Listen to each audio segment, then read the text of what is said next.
Faisal, please tell us about King Solomon and the oil lamp. Okay. Uh, King Solomon is one of the fascinating, stories. He was a king that he had so much powers, and he had also treasure. It was always known that he has a great treasure. And when I was young, of course, treasure meant, diamond and gold and rings, and maybe he had a mine in Africa or something, And when we went into the unfoldment of the essential domain, after awakening to the absolute and the absolute birthing, the essential unfoldment in the body, each day something comes that are so enriching, like instead of dreaming of a gold finger, or it was like a gold dimension is there. Not just you have a ring, you have a whole, and the next day there'll be fountains like the Lataif, or there will be, and that was when it started to become clear, at least for me, that maybe King Solomon treasure was not just external treasure. He was a king, so they have gold and treasure, all of those things, but there was something more than that, and he was set as the one who has treasure, not as that he is the only one who has treasure, that it is an example for us to remember our treasure, that we also are rich. We also have treasure, maybe not materially, but there is a treasure that is the treasure of treasures, And so when the essential domain unfolded, I thought, oh, this is King Solomon's treasure. It felt like it's infinite pearls and diamond and gold and richnesses and vehicles of essence and dimensions with, my God, Then I for a long time thinking the mind, my mind was not clear about the mind and the treasure. Like in my mind was so much about the counting the treasure, how much there is, the qualities, essence, issues, all of that, and the mind, and not paying attention specifically to the mind. I knew intellectually that the source, the mind, is the absolute, So, but I didn't activate the knowledge into action, into realization. In time, by time, I realized that no, the absolute is the source, and I can resource from it. And that's the real meaning of a sorcerer. Somebody who resource from source, generate qualities from source.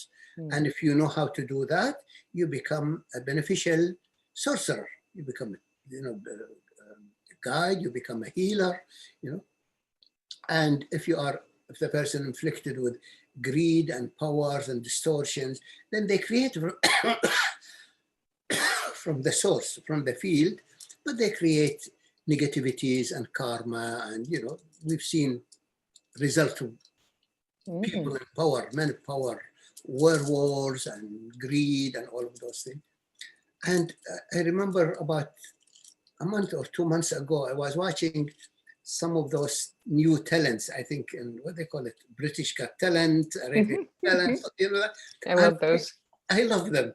I look at those young kids, and sometimes you really see that some of them were young, 8, 10, 9 kids, but they're holding the whole stage, and they are just an emanation.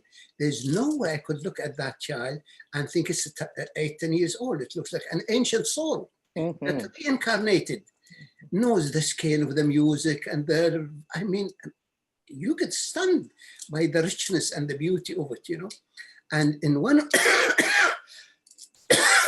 the shows, there were a group of young teenagers, and they were like singing as a group. And I was watching them, and first they get in meditation. When there was their turn to sing, they stood in silence. And the whole theater, I think American Got Talent, got silent. Everybody silent. You could feel as if the absolute is pervading the field. Then silence, richness. Then they started singing. And they were singing from their heart, from their soul, but they seemed as if they were scooping from the field itself, Wow. energies and frequencies and sound. I could see the whole field was percolating, illuminating, and they were really scooping from it, igniting it, without knowing that they are scooping from the absolute and manifested. I said, oh, that's the mind.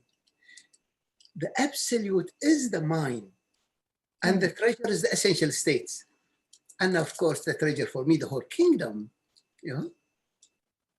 I walk on the sand, I look at the sand of the beach. If you look at them, they are diamonds. They shine, they glitter in the sun. But to see that from the source, if you really put the intention, you can activate the source and turn it into energy and light and into manifestation. That's the story of King Solomon's treasure. How delightful. I love it. It's really beautiful. I mean, they really made me cry to see how they're doing it. Their souls, their point of light was activating the field. They mesmerized and enriching the field. So that's one that we are all King Solomon's and Queen of Sheba's.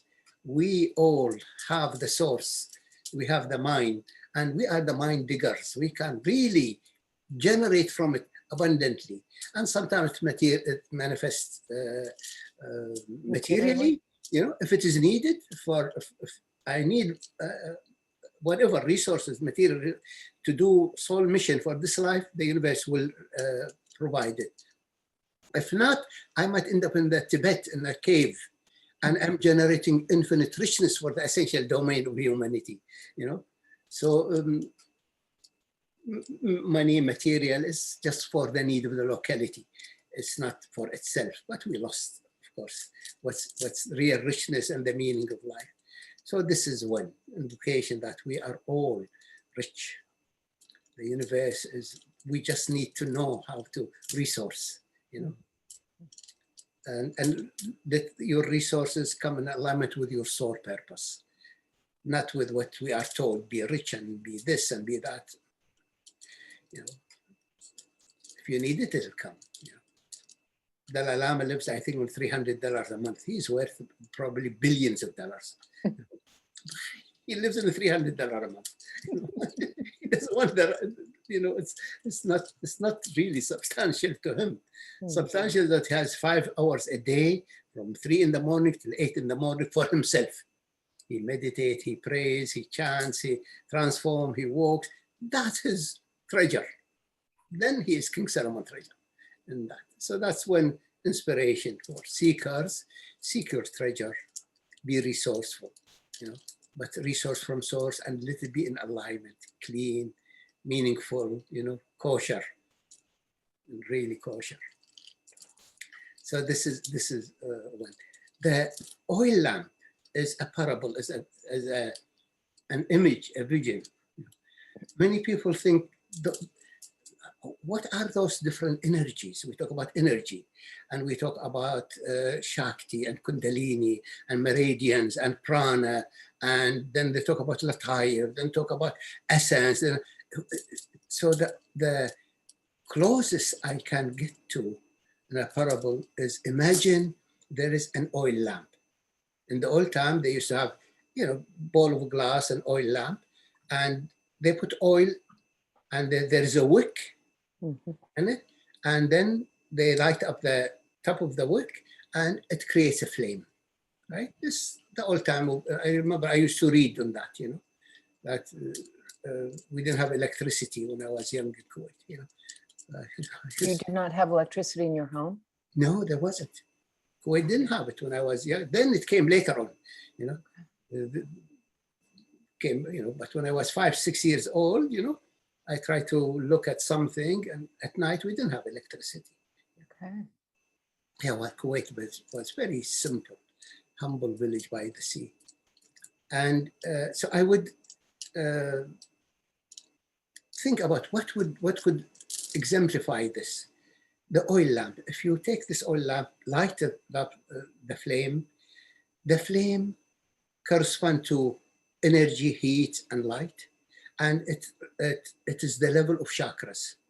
Chakras, Kundalini, are usually around the surface of the skin.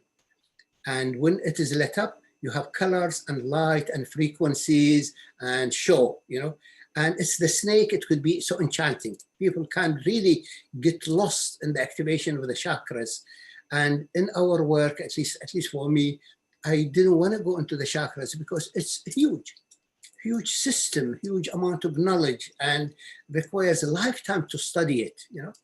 And if I go into it, I didn't have the skills or the knowledge or the teacher to teach me that. But I recognize that by cleansing the emotional body, breathing, releasing anger, fear, hey, my chakras began to open up. I could see colors and light, and it felt at the surface of the skin. Then as I deepened in my meditation, I felt something was even feeding the chakras, deeper energies, you know, than the electrical. Chakra felt like electrical current and streaming, Kundalini, Shakti, like that. It's nice energy. It's very good for the surface layer. It awakens people when you touch them. It really awakens them because they're trapped in the surface layer, but it doesn't awaken them deeply. Yeah? So by going meditation, I felt, no, there is subtler energy called the orgone or called prana, you know. I think Wilhelm Reich called it the orgone energy. Okay. And then there is prana, then there is in the chi energy, in the meridians. It is denser a little bit. It's like about half an inch under the skin. And it runs in the system, and it can run in the organs and cleanses the organs. And it's very beautiful, very rich energy. It is still energy. It is still some kind of current or streaming. It's not as high as electricity, but it is denser than electricity. Then when deeper, then the deeper layer felt like as if it's not within the flame, but I was descending. If you think about what they call it, is the flame, the wick. The wick. Yeah, the upper part of the wick is the flame. That's the Shakti, Kundalini, and some of that. And the wick has moisture in it. It's not liquid, and it's not bent into light and heat and energy. It's some kind of vapor, mist. And that's when you begin to enter the prana, and you enter deeper than the prana and the meridian energy, orgone. You enter into misty energy. That's the lataif, we call it, the subtle energy body. You know, it's made of 9 different lataif. The chakra, I think they talk about 7, but I think they say it's about maybe 12,000, 10,000 chakras. You know, but the 7 is the major ones. So are the lataif. You know, they are the lataif. Latifa means subtle. It's a subtle body of energy, subtler energy. It's not dense like liquid. It's not high like heat or flame or energy. It is moisture, like mist, misty energy. And this misty energy has, as I said, 9 different ones that not mentioned much, you know. One latifa is in the middle of the brain, it's the deep blue. One latifa is in the pituitary gland, it is black in color. One latifa is in the heart, it's green. One latifa is in the lunar plexus, you know, below the solar plexus, it's white. One latifa is in the navel, it's blue. One latifa is in the perineum, it's gray. One latifa is in the under the right nipple, it's red. One latifa under the left nipple is yellow. And each one produces certain kind of feeling and energy and aliveness, and it activates the body of subtlety. And in the Middle East, when a person has awakened that, we say he is a latif, or she is latifa, you know, Queen Latifah, you know. It is full of energy, but exquisite. They are not gross. They are not, you know, they are refined. They seek refinement in life, you know. So what they wear is exquisite. How they behave is exquisite. Their speech is exquisite. They are really subtle, sublime person, more refined, you know. And usually in Arabia, this is how the person is measured, not by how much money they have, is by how much qualities of subtleties and refinement and nobility of character. Mhm.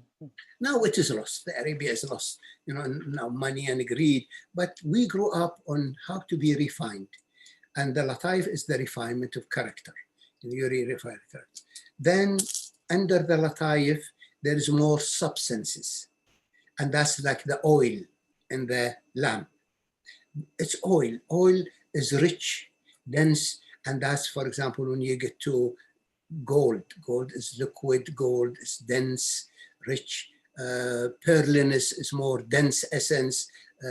Silver, there are qualities of essence that are more substantial. There's also oil, you know, like the olive oil inside, and a variety of different oils, red oil, green oil, white oil. There is balms in the system, substances that are like creams. They heal different inner injuries. There's richness of substances. And the substances is like the oil, but the oils also get richer and richer and become more consolidated. It's not liquid. It becomes like the pearl is more denser, squishy. It becomes a diamond. It's more crystalline. It becomes a crystal, even more sharper, you know. Then I think the crystal is the last I've seen, the highest frequency, you know. And from the crystal, emanation comes, and that emanation is the absolute. So the absolute is a field in which those essential states are there, you know. And so when people talk about, you know, where is essence compared to what, you know, Shakti is one layer, Lataif is one layer, essential state one layer. They are dense substances in the body. They can come to the surface. Maybe gold's way hidden in the solar plexus. And when you open the solar plexus and let it soften, sweet goldenness start to flow like a fountain from the solar plexus. You know, what blocks it is resisting wanting mom. I don't want mom, you know. You know, she didn't give me what I want, love, I don't want her. And when we go over the resistance of not wanting, allowing the wanting, crying comes, softness comes, longing comes, want to be held, then this fountain of gold flows, then all of you become golden. And in time, gold flows into all your body, then you become the Oscar. You don't win the Oscar, you become the Oscar. You know? You become the star and you become the Oscar, you know. So this is the gradation. So for people who are working with different energy, pay attention to the different gradations. You know? That's some maybe at one level the person is dealing with Shakti level and emotionality, and that, and a deeper level they may be dealing with the deeper feelings and deeper blockages that are there, and they open to richer dimensions of energy. Those who are expert, of course, in Shakti and Kundalini, they can use it, you know. They can use, like, instead of you open the chakras, and ultimately the chakras begin to receive the absolute. They get cleansed, they get consolidated, and you reach the essential domain, you know. But it required skills we didn't have, knowledge we didn't have. So we just went through it through releasing the emotionality, and then we went deeper to the essential domain. So this is the map of the essential domain, you know, an oil metaphor for it, you know. Yeah, beautiful. So that's the one. Let's see if there's anything I forgot. No, that's one. Okay. King Solomon and the treasure. It's just a wonderful synthesis of all of those levels. Yes, it's beautiful to see that vision. That's really amazing. I'm a visionary. I'm not just, I love analysis, you know, but I am not inclined so much. I'm inclined to seeing, like Don Juan, Castaneda. I see the vision and I receive the state, then it runs into my system and it gets translated. My mind translated to knowledge, my heart translated into feelings, and my body translated into substances and energy. Then I understand. Oh, this is what it means. This is how it feels. This is how it is embodied, you know. So if you are that way, some people are like that, you know, you are not analytical, use the inspirations I give. And sometimes I use analysis and I use, you know, interpretation, use that, you know. It's invitation. Use your skill, use your bliss. It'll lead you home. It's a gift from your being. It'll ultimately lead you home if you really follow it, but objectively, not just, it's a gift. It's a gift. Thank you, Faisal. Thanks, Sherry. Thanks so much.